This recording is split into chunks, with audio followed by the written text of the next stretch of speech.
it's another beautiful day to keep our lives going in a positive direction. You're welcome to another episode of Now Streaming, where we discuss trending issues in Nigeria and beneficial topics. I'm Gift Naji, your anchor for today. Joining me in the studio is my co-anchor. Good morning, viewers, and I am Gordon Ujiri, and I will be steering the ship today in this non-streaming morning live show with my uncle Gift Naji. You're welcome, and thank you for joining us. It's always nice having you on show with me, Godwin. All right, thank you, Gift. Viewers, today we are looking into a topic that affects us all, both the rich and the poor, young and old. We are talking about the importance of regular exercise and physical activity. In a country where we often say body no be firewood, it is easy to forget that our bodies still need fuel, movement and care. So how can we move more, feel better and live longer without necessarily breaking the bank at an expensive gym? Well, we've brought in a fitness professional to break it down for us all, just the truth about your body and how to keep it moving. So don't forget, remember to call in and be part of the discussion by calling on the number showing on your screen, sending your comments via our social media platforms also showing on your screen. Joining us on the show today is our fitness coach, Ambassador Coach Chijioke Otikpa. He is a licensed physiotherapist and holistic wellness coach. You're welcome. Thank you very much.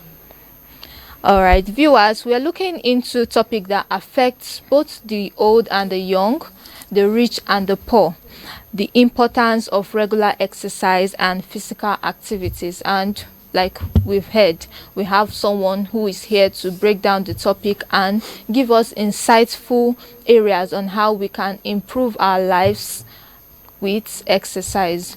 Don't forget to call in or drop your comments via our social media platforms. All right, Mr. Chijioke, you're welcome. I would like to ask you, what does regular exercise mean? How much is enough? Okay, first of all, I would start by differentiating physical activity from exercise. And physical activity is any bodily movement. You know, as you're going about your daily activities, that's physical activity. If you move your hand, it's physical activity. If you get up to drink water, it's physical activity. But then exercise is planned, routine physical activity that is intentional. There's a goal, there's an agenda behind it, you know. So that's what exercise is about. And then how much is enough? Right? Yeah. So I wouldn't say any amount, you know, any particular amount of exercise is enough, but just enough to keep your body moving. Knowing fully well that our bodies were not designed to remain in one place. Our bodies were not designed to be fixed at a point, at a spot. So intentionally doing activities, engaging in activities that will help the body move, you know, at least every day of your life. But then if you are going to go by the standard recommendations of exercise, there are known published recommendations, you know, talking about for fitness, maintaining fitness for every human, especially for adults. We are looking at 30 minutes of mild to moderate physical activity or exercise. That's 5 times in a week, you know, making it a total of 150 minutes, right? So I'll get into with time, I'll discuss, you know, mild and moderate and all that. But then generally, it's not a hard and fast rule. You know, the most important thing is that you are trying to engage in something that helps your body become better, you know, per time, daily, weekly, as the case may be.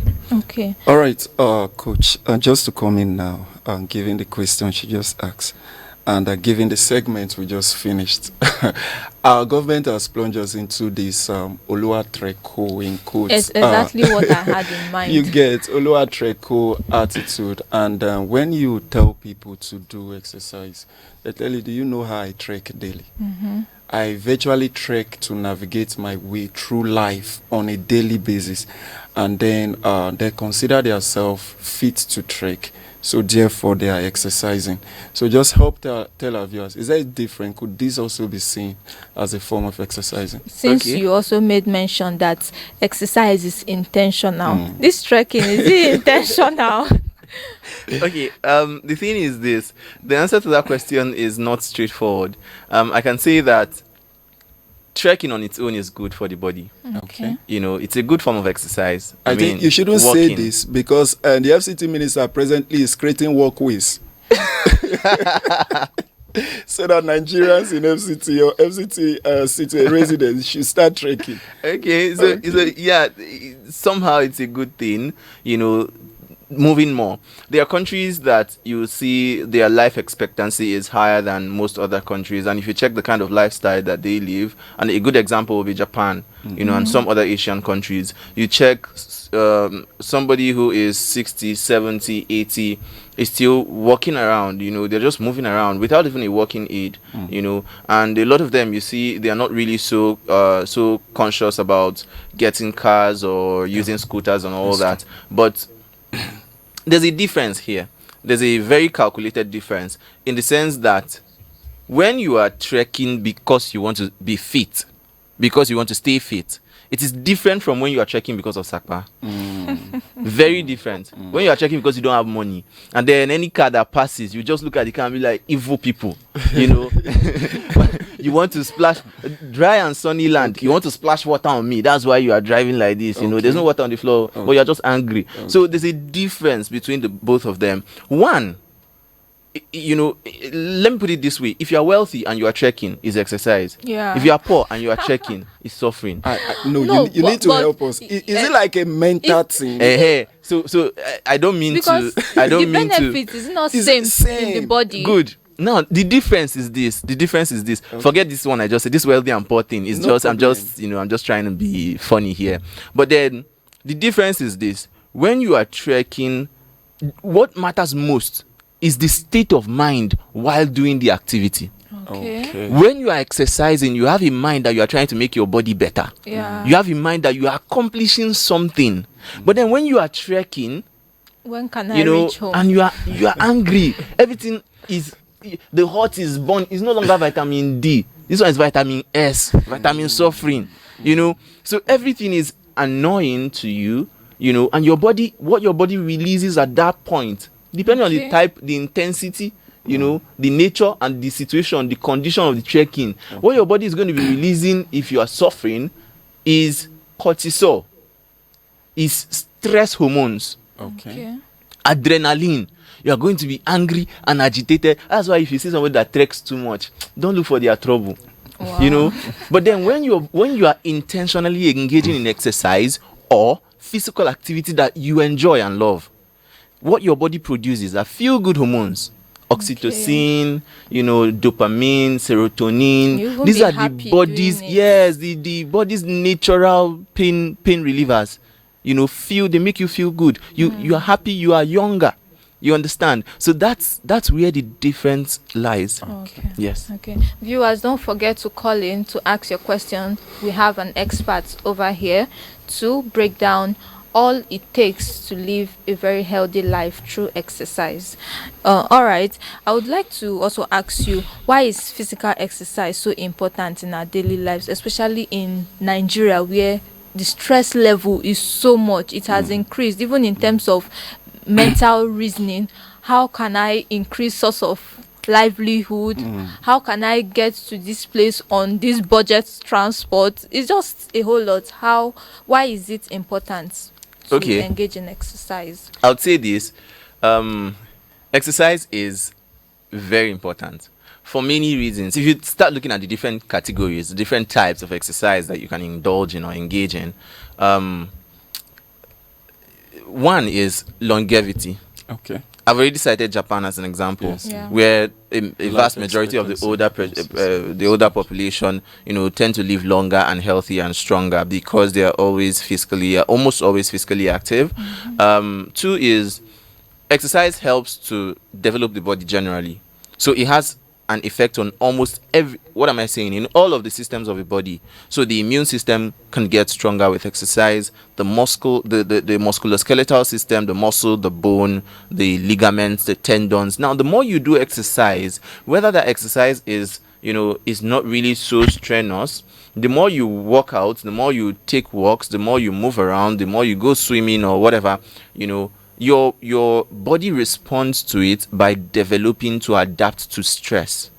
You know, so now the bones get stronger, the muscles get stronger, the ligaments, everything becomes better relatively. Your blood, you know, your circulatory system, the heart gets better, more efficient at pumping blood, you know. So many other things. You see people who indulge in exercise, go and look at their skin. Most of them, it looks as if they are doing skincare, but there's nothing. It's just, you know, they are doing exercise, they are actively exercising. So there are many other benefits. So summarily, that's what I would say. There are many others. There are way many. If you exercise frequently, you're going to be happier. Yeah. You know, because I talked about the interference of exercise and these hormones, how the body interprets the activities and all that. So yeah, that's one of those. All right, Coach. Truly, I believe our viewers are all benefiting from this well of knowledge that you are dishing out. Especially me. Believe me, I'm learning so much. Now, I just want to ask, because I don't know if it's a myth. You know, slim persons or slim people often feel that they are fit. I'm slim, I don't need exercise. Thank you. So can you help our viewers understand that? More like the difference between being slim and being fit. Okay. What I'm going to say here is being slim is not fitness. Okay. You know, there's a craze. I'm even glad that you're asking this question, because I want to use the opportunity to trash out something that's currently going on, you know, across the world, especially in Nigeria. There's a craze now for, you know, slim body. Yeah. So people interpret slimness, especially in thinness, the fashion world, as exactly. Yeah. So, and then some people interpret it as beauty. So as part of the metrics or the criteria for being beautiful, it means being slim. And this culture came from the Western world, you know, and there's a whole lot to it. However, being slim doesn't mean being fit. In fact, there are people that you look at and say they are fat, but then there's somebody else who is slimmer than them, very slim. But that one you are looking at and judging as fat is fitter than the other person. There are many things that are parameters for judging fitness. You know, if someone is slim and cannot walk for 6 minutes without panting, and then somebody else that you are saying is fat is walking for 30 minutes and doesn't feel like he or she did anything, that person is considered to be fitter than the other person, you know, by the virtue of the 6-minute walk test. Now, there are many other things, you know, the blood parameters. You know, if you go and do blood tests and all that, examination and other fitness tests, there are some people that you see, they are slim, but they have very high amount of lipid in the blood. Hyperlipidemia. You are looking at the person, very slim, very, you know, but then there's a lot of fat in their blood. Okay? Because they are eating what they are not meant to be eating, food choices, they are living sedentary lives, and they are feeling like, well, I'm still slim, so I'm fit. No, that's not true. Okay. That's not true. There are many markers of fitness that a lot of people don't get. And I would also want to say this here. BMI is not even a true test of what is healthy and what is not healthy. When you say BMI, what do you mean? Body mass index. Okay. So when you usually go for outreaches, or maybe in hospitals, they try to do your vitals and they check your BMI. They'll check your weight divided by the square of the height, you know, and then depending on the value that they get, they will know whether you are underweight, overweight, you know, and all that. So it is not really the proper marker for fitness or to determine who is underweight or overweight, because it doesn't put into consideration your bone mass. Okay. It doesn't put into consideration your lean muscle mass, your body fat mass, and all that. It doesn't put into consideration the circumference. I mean, the roundness of the tummy. I don't know how to put this in simple terms. So that's basically what I would want to, you know. I'm checking my tummy over here. All right, Coach, I just want to ask this. I don't know if you've gone to any gym recently, and when you see the registration cost of registering yourself in a gym to keep yourself fit and active, it's scary. Yes. You know. So my question would then be, how can an average Nigerian stay fit while ensure, even outside the gym, to stay fit and save money? Because this time we all need to save that money. So I'll say this. There are always more affordable gyms. There should be, except you find yourself in a location that is like, a very urban location. I think the question But- should be: must I Go to to the gym? gym. No. Are there no other options? I am getting outside? there. Okay. I'm getting there because I want to make a case for the gym. Okay, I want to because make a they case have for the to gym. eat. They have No, to no, eat. no, no. Not that they have to eat. We need to become less averse to gym. Okay. We need to become think of it as this is fun. The average person, when they hear gym, they think of going to lift very heavy stuff and all Yeah. that. No, but why I'm advocating for that gym is there's a sense of circle that exists there. There's a sense of brotherhood that exists in the gym. I've been on both sides. I've been in a part where I didn't like the gym, and I've been to the point where I enjoyed going to the gym, and I saw the difference. So it's not just about building muscle or doing very rigorous exercise, but then that bond there, the fact that you're seeing somebody and they are coming every single every day or every other day, and you are seeing them, you're also motivated. Another thing I can say is come out every morning. If you are, one thing I would even say is that working 9 to 5 is one of the reasons why people don't exercise. Yes. One of the reasons people don't have time for exercise. The system is literally wired To keep To sabotage. I did not want to. You are bringing out the words, So now it's difficult. I sat down one day and I thought about it. You are going to work every day of your life. Sometimes on Saturdays you're working half day. Sometimes on Sundays you're also going to go, work. And at the end of the day, I think at this point you just need to mention name. Just call names. Just call him. Just say gift, and she would understand. Wow, Or say Godwin. We will all understand. You threw the bullet at me. okay, I didn't know. So that's what happens. So you have to leave early in the morning. You don't really have time for exercise or for any form of physical activity that is intentional, and then you're going to come back in the evening. You're tired, you are probably hungry, you're going to go and look for something to eat and prepare for the next day, and by the time you're done you pass out, just watch a few reels on Coach, Instagram. this is and But See, at this times, is me. not like I really engage in so much Okay. exercise. Yes. When I'm so tired, I can do imaginary skips. wow. It Beautiful. helps for one to sleep peacefully because you are tired. I feel more restless even at that point. The imaginary, I hope it's not just in your mind. No, Oh, okay, But okay. there's no That rope. makes sense. So now that's the thing, that's the situation that is surrounding most of us, right? But there should be time. Somehow there should be time. If you can wake up early, do 15 minutes of activity or 15 minutes of exercise. But I'll say this: if you wake up early, let's say 5 a.m. and just come out, especially if you're in a safe area. I cannot go beyond this.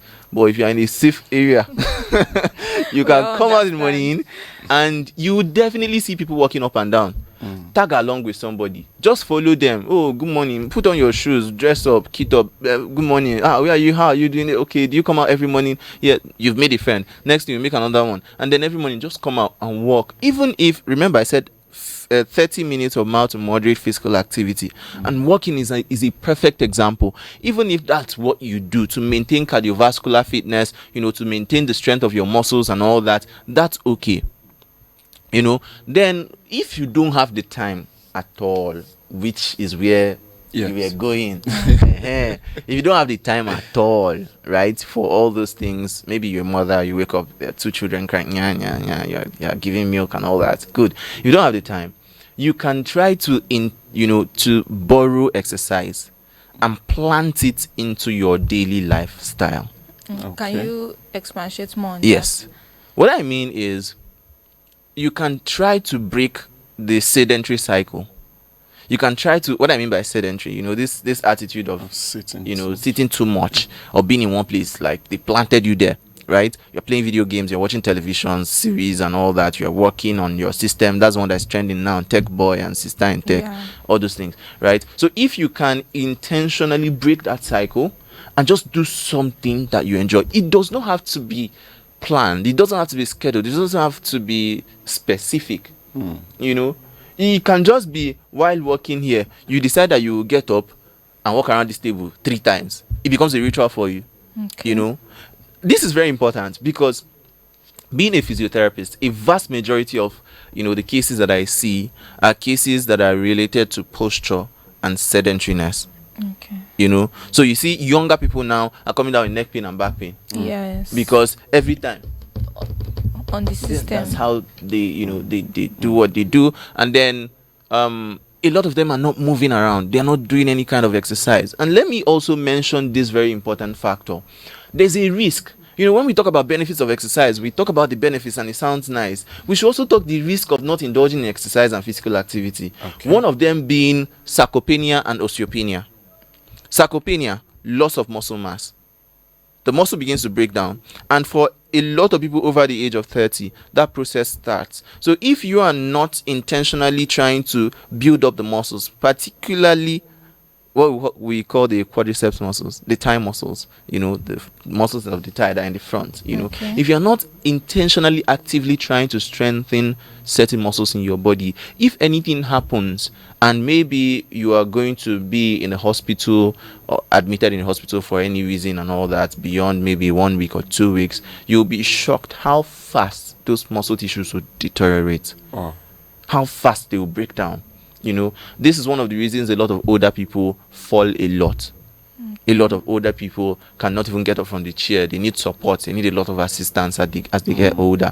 That's not how it's meant to be. But it's because a lot of times we are not doing activities that will actually help us to build up. Really, so that's also one of the causes of arthritis, because it's rampant as people age. Yes. Also rheumatism. Yes. So whether it is there are different types of arthritis. I think, okay, it wasn't here that I discussed that. But there are different types of arthritis. And one of the either precipitating factors or causating factors, or worsening or aggravating factors. I will explain what this means. It's either it's causing or it is, helping it to happen, or it is worsening it. One of those factors that we always identify scientifically from research is immobility. Okay. There are so many things that can go wrong if you're not moving. Now, think of it this way. Let me tell you a very quick and short story. Very, very quick and simple story. I remember sometime that my brother had to travel to another state, and I had to, the car was there with me at home, and I had to be doing the, warming the car and everything. So I was just warming this car. Every morning I'll come and warm the car and go. I couldn't drive, so I wouldn't move the car. So eventually, finally, when it was time to move this car, the sound that I heard, I've never heard it in my life. The sound, the person that even came to move the car was screaming. It was quick, quick, quick, quick, quick, quick, quick. That's what our joints do. So if you don't lubricate the joints through movement, it's going to get rusty. Okay. It's going to get rusty. The risk of injury will be higher. And then breakdown, the processes of breakdown will thrive. So that's one of the things that can actually expose people to disease conditions like arthritis. Okay, that's beautiful. I feel like getting my pen and taking notes, because almost all the things you are pointing out, I'm very guilty about it. But that's by the way. Now we see that as ladies, the exercise that we are most revealed to on social media may be exercise that helps to give you muscle and all that. And women want to keep our femininity intact. We don't want anything to happen to that. What do you have to say about that as a coach? And are there other exercise options that you can advise women to engage in to keep femininity intact and also be fit? This question, I know where you're going. And I notice, even as you wish to answer, you tilted a bit to face her. I did that subconsciously. So yes. For women need to understand that it's one of the fears I see a lot with women who come to the gym, or women who you are talking to about exercise. You're telling them about exercise, they're like, I don't want to do exercise, I don't want to lose, I don't want to be losing flesh in the right places and all that. Exactly. I don't want to be bulky, I don't want to bulk up, I don't want to have muscle. The truth of the matter is, even if you want to bulk up, even guys that go to the gym, do you know how long it may even take you to actually add that bulk you are looking for as a guy with a lot of testosterone in your system? Not to talk about a lady who is going to, there's a balance to it. Of course, there are some women who go to the gym and they get addicted to pumping and lifting, and all of a sudden you're now looking at them, they are looking as if, they are Mr. and Mrs. in one person. But it is rare. It is rare. Biologically, it is very difficult for a woman to bulk up that much with all the training and all that. So yes, it's important for a woman to lift weights.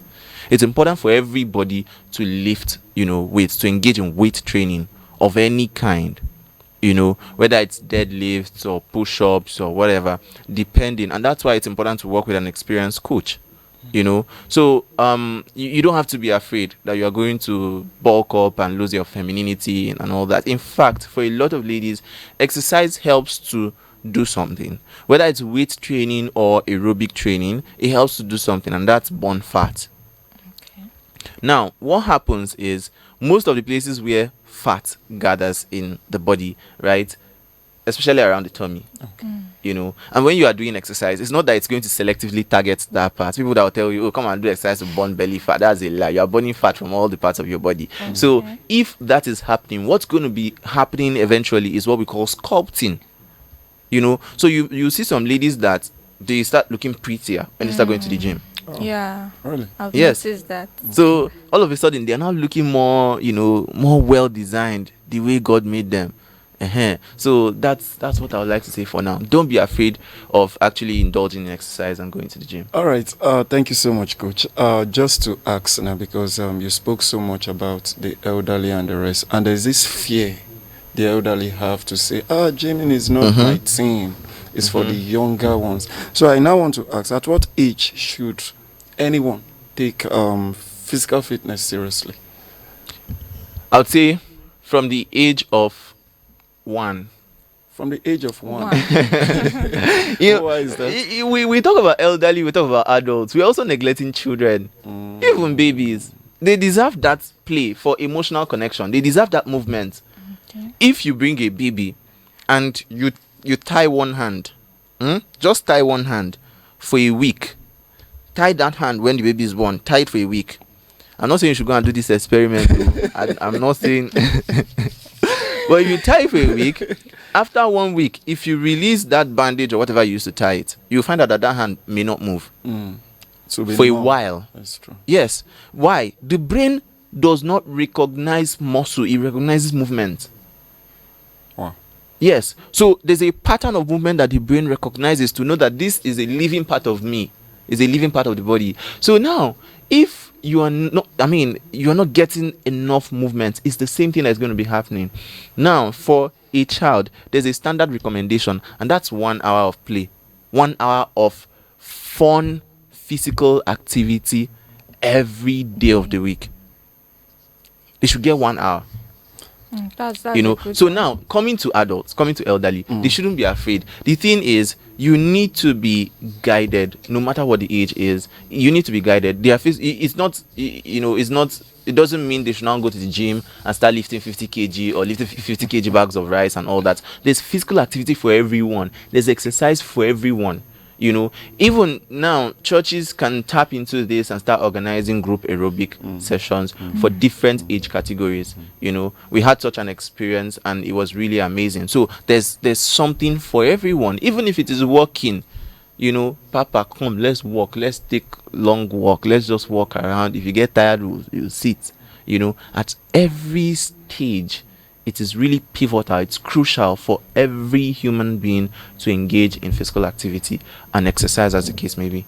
All right. Thank you so much. Yeah, Gift? I would like to ask you, you've been mentioning so many terms, cardio, aerobics. We are not experts in that area, most especially our viewers. So I would like you to break down exercise terms so that when people go online and they see it, they know what it is and how it benefits them. So the difference between cardio, strength training, flexibility workouts, aerobics, because I heard you talk about that. Okay, so I'll start with aerobics. I'll start with aerobics and cardio. Some of these terminologies, they cannot really be separated from themselves. Depending on what you want to achieve, the goal, right? So aerobic exercises are usually,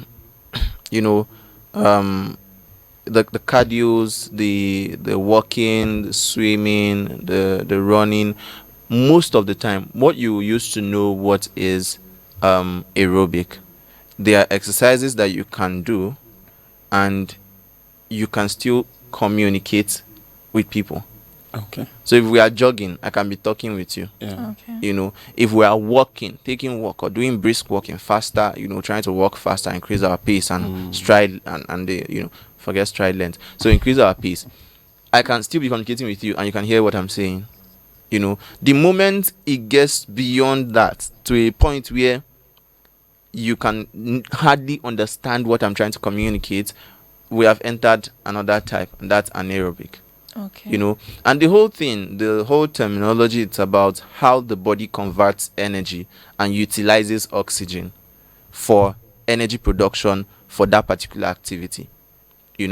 So now we have the what's it called, cardiac conditioning, or cardio for fitness, particularly because it helps heart fitness. A lot of aerobic exercises can fall into this category. Sometimes even other forms of exercises that are not classic aerobic can fall into this category, because they all help with heart, cardiac function, blood circulation and all that.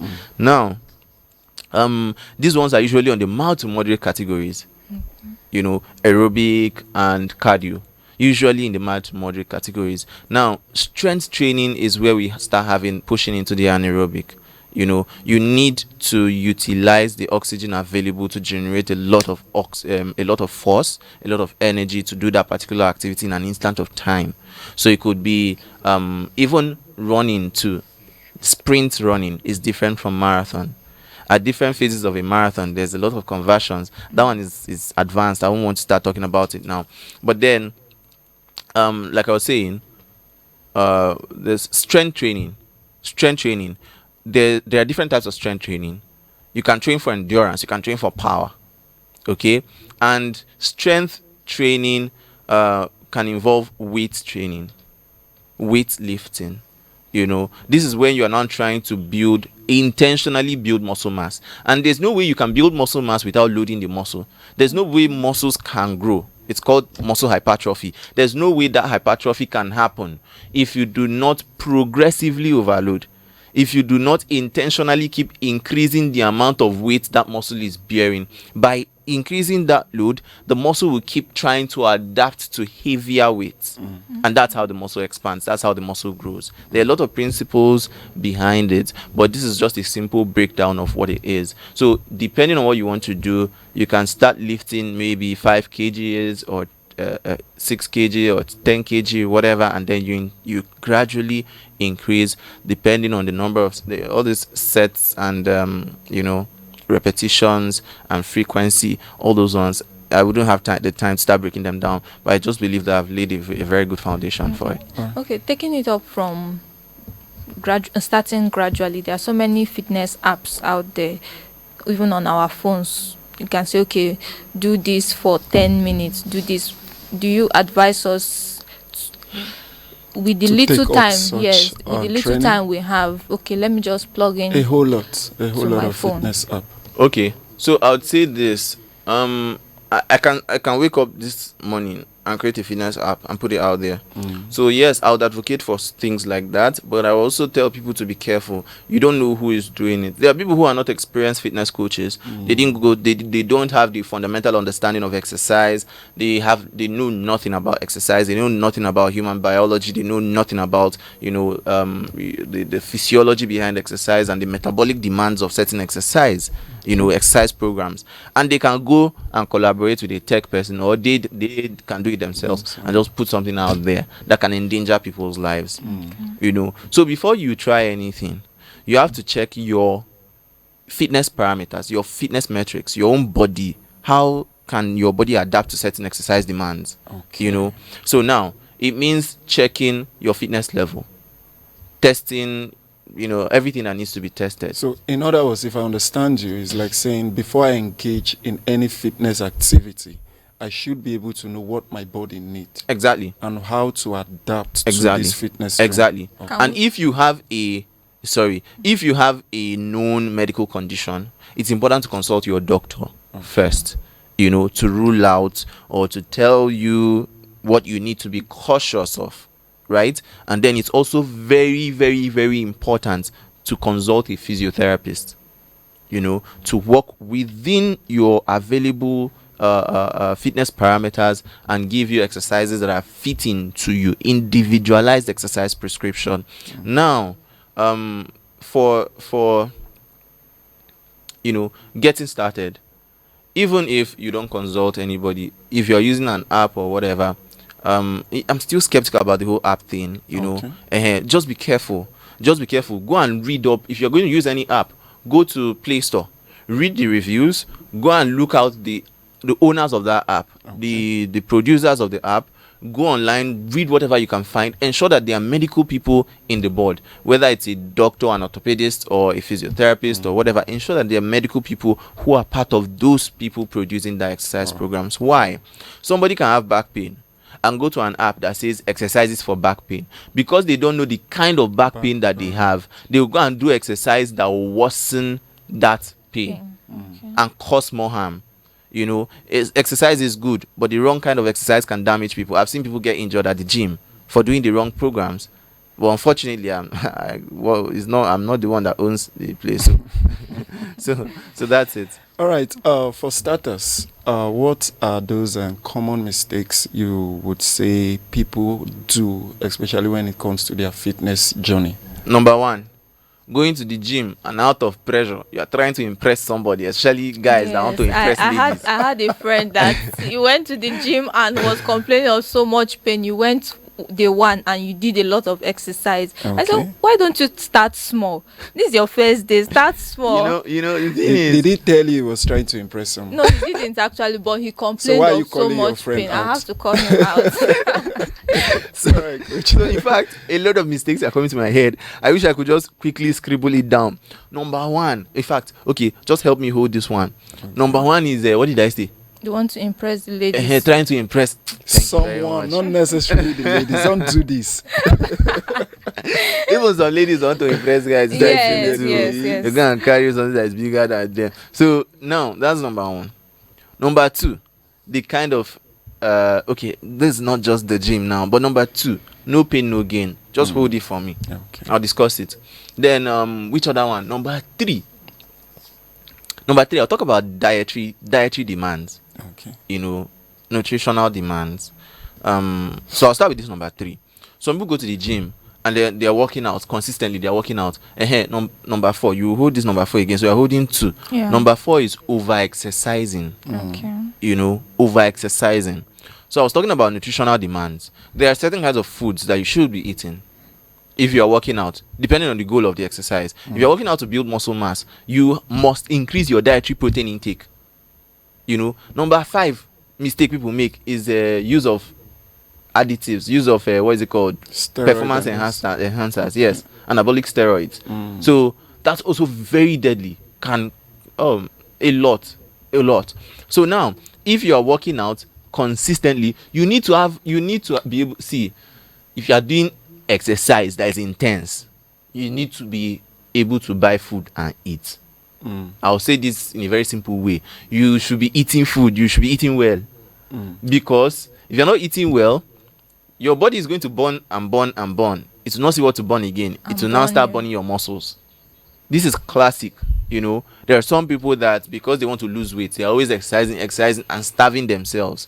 And the next thing, they begin to lose muscle mass. The next thing, everything begins to break down. The bones too begin to break down. So there's a whole lot. Now, number two. What's number two? Who is holding it? No pain, no gain. No pain, no gain. It is a very foolish philosophy.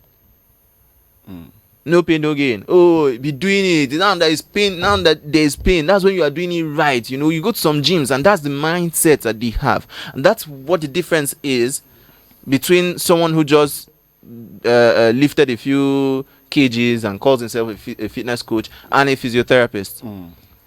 We don't do no pain, no gain. No pain, no gain has led some people to the theater room. No pain, no gain has caused people spinal injuries. Including professional bodybuilders. Yes. Yes. There's one now, I can't mention his name. He's a world record holder and he's currently, battling spinal cord injury. He's not able to get up from his wheelchair. Yes, he's well known. He's well known, well admired. But he lifted something that is heavy. I mean, heavier than what he should have lifted, and he gave him severe injuries, spinal cord injuries. Now, you don't do no pain, no gain. It's not when it's paining you that it's entering. There are people who think like that. Somebody's lifting something and saying, my back, I feel pain. I might say, yes, be doing it, add more weight. It's entering. No, that's a lie. I used to think like that. No, it's not. Pain is not an enemy. Pain is a friend that is subtly, silently whispering to you that something is about to go wrong, or something is already going wrong. And if you ignore that, a point is going to come. It will start screaming louder. And if you ignore it, the time is going to come. It will just allow you, and the trouble will happen. Then it will now start hovering. Every day of your life, it will just be there saying, "Shay, I told you." I told you. So that's pain for you. You have to be able to work within your capacity. Exercise is meant to be taught. It's meant to be calculated. If you are seeing an expert to prescribe exercises for you to be doing to lose weight or to build muscle or to just stay fit. As a physiotherapist, I was glad when, a man in his 70s came to our clinic recently and said he wanted to just stay fit. Wow. I was glad. I mean, yes, the awareness is coming. So we had to plan, we had to calculate, we had to know the demands and all that and set the kind of exercises he would be doing. So that's the requirement, There should be a form of calculation to know what your body can tolerate per time. And then you gradually increase as your fitness level or your strength increases. Okay. So what's the next one? I'll just summarize the two of them. Over exercising. Some people are going to the gym every day, especially women. There's a lot of pressure on ladies to be fit or look fit or snatch, they want to lose things and add things in the right proportions, in the right places, that kind of thing. So a lot of them are coming to the gym every day, and some of the guys, they want to build muscle, they want to look like Schwarzenegger or the Hulk, and they are coming to the gym every day and they are lifting, and nobody has ever told them that this thing is not good, this thing is wrong, this thing can bring you to your close end. So now the body needs time to rest and repair. Wait, just hold on, coach. Let me understand this. In itself, it is not wrong, bodybuilding in itself. But what you're trying to establish here is that frequent visits to the gym, not paying attention to what your body needs per time, that is where the danger lies. Exactly. Okay. Exactly. So if you're going to do bodybuilding, you're going to do strength training or muscle strength building, muscle strength training, and you're going to the gym every single day of your life, and you are lifting 100 kgs. You're lifting 50 kg every day. You are pumping and all that. Your body needs time in between to rest. If you don't give it that time, you are going to cause so much metabolic stress. There are many diseases, many illnesses that people get because of over exercising, putting the body into so much metabolic stress. Even athletes, there's something called relative energy deficiency syndrome, very common amongst female athletes. Can you explain better on that? So now it's part of what I explained. It's a complex syndrome. Energy deficiency. So now the whole idea of maybe losing weight or gaining weight or building muscle or getting stronger is about energy deficit and energy surplus, calorie deficit and calorie surplus. So now when your body, because of exercise, you are burning more and you are not resting to recover and heal, and you are not eating food that can help you heal, you are not eating food that can give you energy, the body will lose so much energy in a short time. It will look for where to go and collect the energy to not see. It start breaking down your tissues, breaking down your organs, breaking down your muscles, So that can... Talking about food, I had a question earlier when you talked about when you exercise, you should eat accordingly. I see so many persons online, when they start their exercise journey, they eat so many, their eating drops totally. Like they become vegetarians. Exactly. And I'm wondering, is this healthy? And also, considering the state of Nigeria, these things are more expensive now. So are you saying living a healthy life through exercise is expensive? Because now we should be exercising and eating accordingly. I will not say living a healthy life through exercise is expensive. I'll just say we are poor. That's the unfortunate truth. Most of us are not buoyant enough to afford an average life at this point. It's unfortunate. You go and everybody's saying eat eggs. Fitness industry now has made egg even more expensive. Eat eggs. Everybody's everywhere you see 6 eggs. I saw one video. One lady was busy swallowing egg like snake Zengzia. Swallowing full boiled egg. She just put close her nose and swallow. I say, madam, don't choke. It's not like that. It's not like that. It's not necessary. So now, one thing that is important is when you are burning energy, you need energy back. Healthy amount of carbohydrates, glucose and all that for energy. Healthy amount of protein, especially you have to increase your protein intake, your dietary protein intake.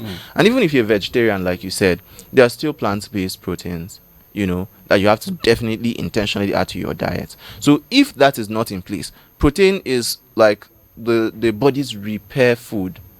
Helps in repair of tissues and systems and organs and all that, and then the muscle, building the muscle and all that. So if you're not intentionally taking enough of this, one good example, like I said, egg, it's not yet that, for some people it's expensive. I can't even say, if I say egg is not expensive now on national TV, some people can block me angry on my way to my house. So at least increase the much you can. Eat legumes, eat beans. Beans is not really entirely protein, it's more of carbohydrate than protein, but add more of this proteinous content into your diet, and then ensure that you're just eating enough. Don't be hungry and going to the gym. If you're hungry, leave gym first. Just leave gym, leave all the exercise first. I like that angle. If you're hungry, leave gym. Attend to your hunger first. Coach, I think for me, I still have one. Okay. For those who are obese, for those who are overweight, I wouldn't know the cause of it, but I learned that some of these conditions are hereditary in some instance, while some could be because of bad life choices. Now, I want to ask, this kind of persons, we've seen videos online on some of these persons who are literally obese. They engage in one activity, fitness training, and after say 4 months, you notice flaps all over. Now, you begin to say, shouldn't they have just stay that way than engage in this, lost so much fat? It's a good thing, but at the same time, it's not really it's glory to look. Sure, you get. And then, how would you now, as a fitness trainer, a physiotherapist, advise them as regards to starting or beginning a fitness journey without hurting themselves? Okay, so I'd like to first of all clarify something. I love to work with personal trainers. I love to work with fitness trainers. I'm a physiotherapist myself. I'm also into fitness. I advocate a lot for fitness. And if someone is obese and finds a good fitness coach, a personal trainer who is able to push them and motivate them, work with their health providers to know what's safe for them, and then they begin to lose weight and they've lost a lot of weight and is remaining the flaps, there are options to take the flaps away. There are cosmetic procedures that can be done to actually remove all those things, cut out excess flesh and all that. There are also some people that it doesn't really happen to. For some people, they are able to wear it as a mark of glory. This is the sign of my struggle. This is the sign of it's my devotion. It's my strength. It's my story. So they love to put it out. I say those people who do body positivity and all that, they just pull it like this, as if it's a wing, and they'll show everybody online. And I feel that's good to create awareness. Now, unless you are so worried about it, or it's giving you stress of cleaning up and all that, you can take them off. You can do some procedures and take them off. However, even if you decide to wear that as your mark of glory, it's still better than having all that fat in your body. You know why? Being obese predisposes you to a lot of diseases. An obese person has a higher likelihood to drop somewhere. Cardiac arrest, heart failure, congestive heart failure, diabetes mellitus, type 2, hypertension, stroke, so many things. Obesity is a risk for almost all cause mortality. Everything that can kill somebody, obesity is a risk that can either cause it directly or worsen it. Back pain, neck pain, spine injury, whatever, risk of fall, everything that you can think of, dementia, Alzheimer, whatever, obesity is a predisposing factor. Now, if you lose all that, imagine how much you've done for yourself. It should be worth celebrating. You are fit regardless of the flaps, additional flaps of skin. So whether or not the flaps go, I think the question we should be asking, or what we should be celebrating rather, is how well the person has done for themselves. How fit they have become, losing all that fat. That's what matters the most. Okay. Yeah, I would also want to ask you in this angle, talking about impressing the ladies, impressing men and all that. We see slimming tea, selling of slimming tea on the increase. Waist trainers, just different things to help enhance our bodies as women. What do you have to say? Just to add up to that, I think there was one that trended online.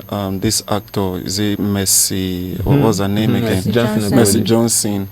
And so many controversy about her slimness and the rest, only to say she is dealing with a particular product, and she's taking her product, she's getting healthier taking her product and the rest. I'm not trying to drag anyone here.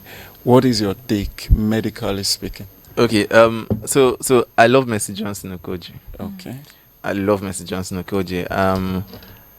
I'm going to say this, and I'm going to leave Messi Johnson out of this. I'm just going to paint a picture, and it doesn't have anything to do with her. Yeah. So now, what happens is, I can create a product. I can create a weight loss product, right? And then I lace it with something. And then I make you the face of the brand. People trust you. Call it anything, weight loss tea, slimming tea, detox tea, whatever. And then you sell the whatever, and then we make profit, right? But then, is this safe? Is this healthy? Now, one thing that we need to know is that most of the weight loss products that are out there, most of the slimming tea, detox tea, whatever tea that people are selling out there, most of them are laced with very toxic substances. Talk about Zempic, has been banned in many countries. Some very toxic substances like Senna, many other things. I made a post one time and I was listing all of the toxic substances that these things contain. Now, it's easier to market to the women population. They are the ones who are under pressure to snatch and look beautiful and look Western and all that. So somebody is losing weight so fast, they've lost weight beyond a certain point. People are raising concerns, and some people are saying, shut up, it's none of your business, this and that. From a health perspective, I don't know about any other person, from a health perspective, there's a way you lose weight. As my friend, I will call you and ask you what's going on. All right? If you are doing weight loss and you lose more than 1.5 kg in a week, go and see your doctor. Go and complain to the doctor. It could be something else. It could be anything. It could be hyperthyroidism. It could be cancer. It could be something else. It could be that you are doing too much. Your own is too much. Your body is not accepting that. I've had a case where somebody did weight loss. A lady tried weight loss supplements, weight loss this, weight loss that, exercise, pushed herself to the limits, and by the time she finished getting her body goals, her organs shut down. Wow. Yes. So a lot of people need to cast away that pressure of trying to look a certain way. And if for everything, please don't do slimming tea. Just leave that one by the side. Just leave it. It belongs in the dustbin. Put it in the dustbin. Waist snatchers. Okay. I have yes. to ask for my ladies. I'm surprised because it's like I'm getting to learn a few things this morning. Don't leave detox. The detox science is still sitting on the fence when it comes to detox tea and all that. Just leave it for now until we confirm, because studies have also shown that you don't really need, you're a healthy person, you know, you are not having any kidney stone or liver whatever, and then all of a sudden somebody's telling you need to detox your liver. For what? Your liver is already doing its job. You're not having any problem. Coach, sorry for cutting in. Just to get clarity on this issue. How do we now deal with a situation where this person brings his or herself out as a living witness, as touching to this product? Okay, good. Now let me break this down. Right? From my own assumption, I can have an illness that can make me lose weight. I can have a condition that can make me lose weight. And it coincides with my desire to lose weight. And then people start seeing that. And they're like, what are you doing? And I say, I'm drinking slimming tea. And they want to go and take. The truth of the matter is, there's no other way to lose weight. Let me tell you the secret. Any other thing outside this is either scam or a mistake. Or it can be out of good intention to help people, but it may not be the right thing to do. Let me tell you the healthy way to lose weight. Weight loss is like 75% what you eat. Okay. Healthy weight loss, 75% what you eat. We're talking about portion control. We're talking about reducing carbs. We're talking about, not eating late nights. All of those regulations on what you eat. It doesn't even have to be painful. It doesn't have to be scary. Now, the remaining 20 to 15% is literally how you use your body. The rest is shared with genetics, other factors, even mental factors. There are some people that when they are stressed, they add weight. Some people, when they are stressed, they lose weight. Our bodies respond to different, things in different ways. Okay?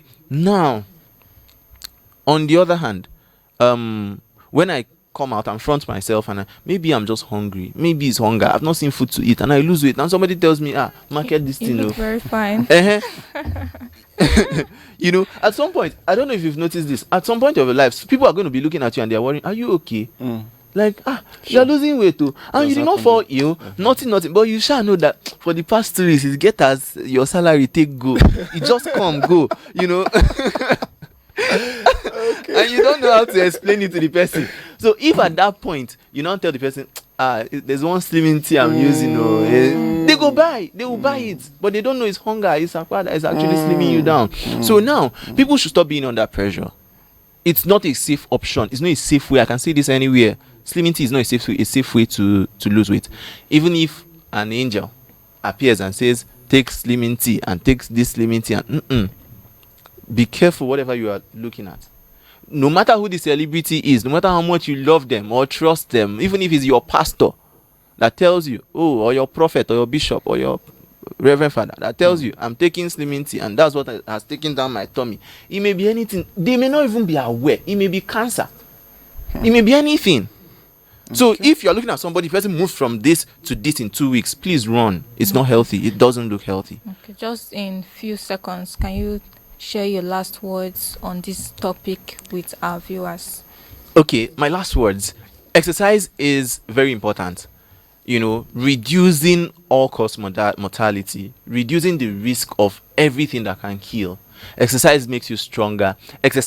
Engaging in exercise regularly is part of the reasons you would enjoy your old age. And then when we talk about diseases like diabetes mellitus, diseases like hypertension, there used to be this conventional thought that some medications are lifetime medications. I wished I could dive into that a little bit. That some medications, if you're already on hypertension medication or on on diabetes medication, you have to take them for a lifetime. But then we are beginning to realize something else, that there's something called lifestyle medicine, of which exercise is part of the recommendations. That if you are able to start exercising properly, especially guided by your health providers, particularly your physiotherapist, there are certain things that can begin to happen in your body that you can gradually start weaning off the medications that you're on. A lot of doctors are now embracing that yes, patients don't have to be on some medications for a lifetime. We can start reducing the dosage before we eventually remove that entirely. So there are many benefits of exercise, of physical activity on your mental health, on your social well-being, on your physical well-being, on your life generally. So if I'm going to advise anything, even if you don't go to the gym or get a gym subscription, try and move your body. You know, integrate this in your life. Come back home, you know, at least stop 3 minutes to your gate and walk. Don't be a couch potato. That's my advice. All right. Thank you so much. I totally, absolutely enjoyed this session, and I'm sure our viewers out there and even Godwin over here Yes, enjoyed indeed. it. It brought, do I call it a sense of calmness? Yeah. As touching to the previous session we have. So I want to say thank you so much. And our viewers, I want to also believe you've learned a whole lot, because for me it's a whole package. And if you pay attention to everything that have been dished out in the course of this show, I definitely believe that healthy lifestyle becomes a pattern that you would never want to run from. All right. Thank you so much. Viewers, that's all we can have on today's show. It was an interesting conversation that reminds us that your body is not just hustle and carry stress. It's your vehicle for life, and you must service it with movement, whether it's walking, dancing, stretching, or getting off your chair more often. Every step counts in giving you great health. You have no excuse, because your body don't listen when it starts to break down due to poor health choices. So do the needful, start small, and stay consistent, because your health truly is your wealth. Thank you for joining us today, and remember, your best body is not one in the mirror, but the one that carries your strengths and your joy. Thank you, and see you tomorrow.